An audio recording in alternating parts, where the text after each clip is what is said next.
এই আওয়ামী লীগের বিরুদ্ধে সবথেকে বড় রাজনৈতিক দল বাংলাদেশ জাতীয়তাবাদী দল। আর এই দলকে যারা কটাক্ষ করবে, এই দলকে নিয়ে যারা আজেবাজে কথা বলবে, তাহলে আওয়ামী লীগ ফ্যাসিস্টকে আবার আমন্ত্রণ জানানো হবে। কেন এটা বুঝতে পারি না?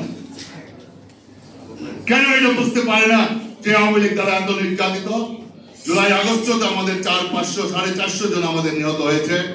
আমরা তো বলি না, আমরা ক্রেডিট দিতে চাই না, আমরা চাই একটি সুষ্ঠু নির্বাচন। আপনাদের মনে রাখতে হবে, আওয়ামী লীগ প্রত্যেকটা সাংবিধানিক প্রতিষ্ঠান, গণতান্ত্রিক প্রতিষ্ঠান ধ্বংস করে দিয়েছে। রাষ্ট্রের 3টা স্তম্ভ, নির্বাহী বিভাগ, বিচার বিভাগ, আইন বিভাগ, সব বিভাগ ধ্বংস করে দিয়েছে। আমাদের চাই এই বিভাগগুলো যদি আপনি কোনো প্রতিষ্ঠা করতে চান, গণতন্ত্রকে যদি প্রাতিষ্ঠানিক রূপ দিতে চান, তাহলে নির্বাচনের কোনো বিকল্প নেই। State University of Bangladesh. Admission going on. Please confirm your seat. কেন বলেন জুলাই সনদ ছাড়া নির্বাচন হবে না? এনসিপির প্রধানকে শুনলাম, এদেশের সংবিধান কোথায় যাবে?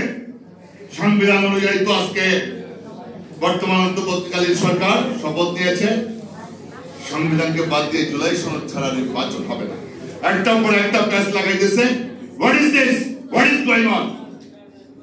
নির্বাচন ছাড়া কোন গণতান্ত্রিক প্রতিষ্ঠান তৈরি হতে পারে না। আমরা বিশ্বাস করি গণতান্ত্রিক প্রাতিষ্ঠানিক রূপ দিতে হলে একটি নির্বাচনের কোনো বিকল্প নেই। অবিলম্বে রোড ম্যাপ দিয়ে নির্বাচনের ব্যবস্থা করেন, জনগণের ভোটের অধিকার ফিরিয়ে দেন এবং আমাদের সাম্য ন্যায় বিচার আমরা ইনশাআল্লাহ প্রতিষ্ঠা করব। বাংলাদেশের সুশাসন, আমাদের প্রিয় নেতা দেশ নায়ক তারেক রহমানের নেতৃত্বে আমরা সুশাসন প্রতিষ্ঠা করব। আপনাদের এত ব্যথা কেন?